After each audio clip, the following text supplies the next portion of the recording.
Hello, life is hard, as the title of the video goes. Life is hard. If you were born in the late 80s, 90s, definitely in the 90s, and more definitely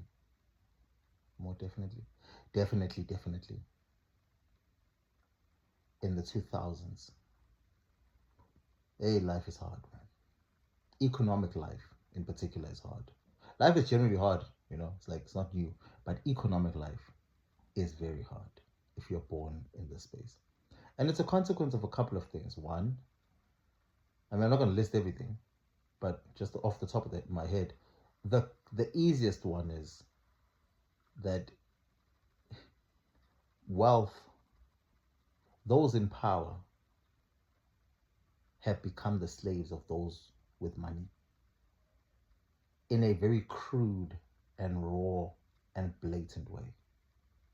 Like, it's the interests of those who have power, our democratically elected leaders in many situations, is driven primarily by the interests of those who are rich and want to preserve their riches.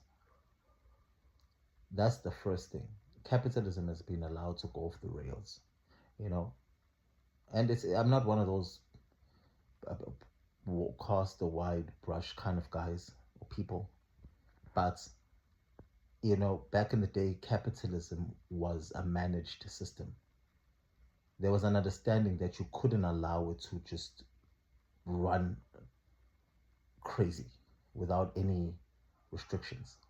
And now, what exists is just insanity, where the system has just been allowed to just go off the rails. Um, so that's probably the most, at least that's the reason that is most palatable amongst our generation, right? Of millennials, you know, young people. Computing. I was thinking about this. Computers came into the market in the 1980s, 90s, and very much the 2000s, of course. It's crazy how they have also destroyed the lives of that generation of people. Like, computing became mainstream in the 1980s and destroyed the lives of kids born in the 1980s. The same is true with the 1990s, and very much so with the people born in 2000s. So, but yeah, it's the old thing that we're all taught to in high school or primary school, whenever.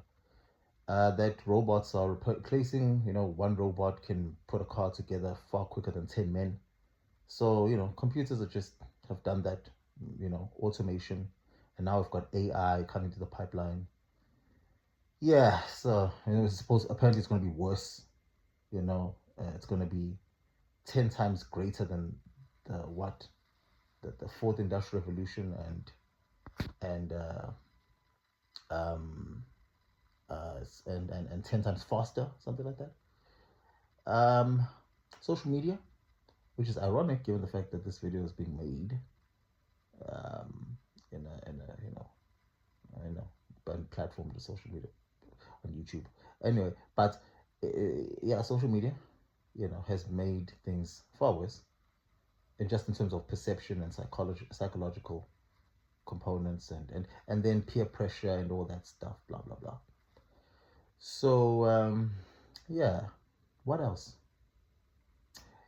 A lot of things, but within the context of South Africa, unemployment. I want to just say two things. I heard the ANC Youth League president say something. Said the president should, President Ramaphosa, that is, President Ramaphosa should announce, should declare unemployment a state of emergency. And I was thinking to myself, that's like a country firing a nuclear bomb and hitting Johannesburg and killing millions. And then we sit there and we're like, oh yeah, we're still waiting for the president to declare war on the country that did that. It's like, we're at war.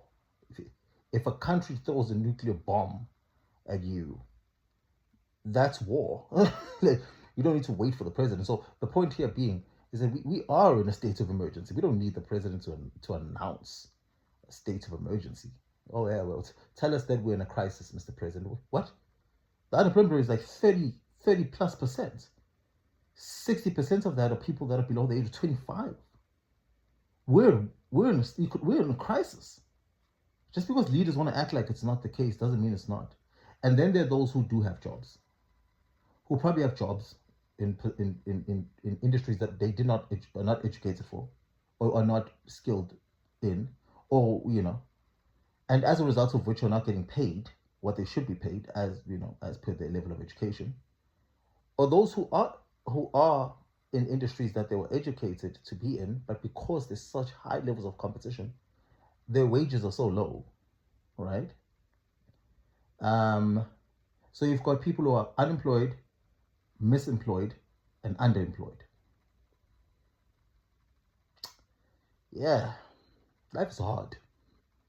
Life is hard. And we just, kind of throttle. I think throttle is the right word. On slowly but surely. And then there are those people, I think people who are under the misconception that they're doing well. Well, actually they are doing well. There are people who are actually doing well.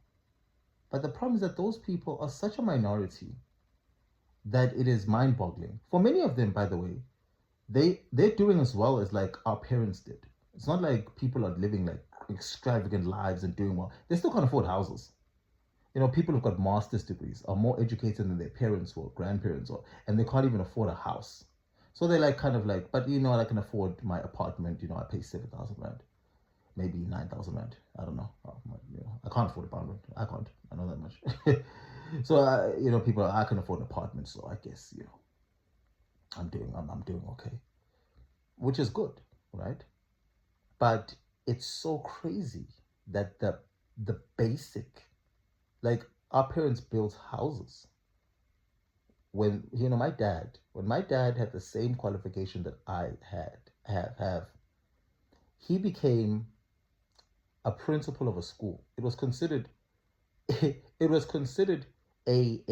promote, like, he was so educated that he was obviously going to be promoted. When my dad got the same qualification that I have, I couldn't even find a learnership. I happen to be partly disabled, so the only learnerships I qualify for are the ones where it's like, oh, we're looking for employment equity. It's crazy. It's completely crazy. And by the way, I'm in a line of work that is far better than, well, not better, but far more marketable than his. He's a teacher. I'm in a different space. But life is hard. Well, I'm doing better now. I guess I'm okay now. A little bit better. But just generally speaking, life is hard. It's so unfair. It's so painful. And yeah, we just keep giddy upping on.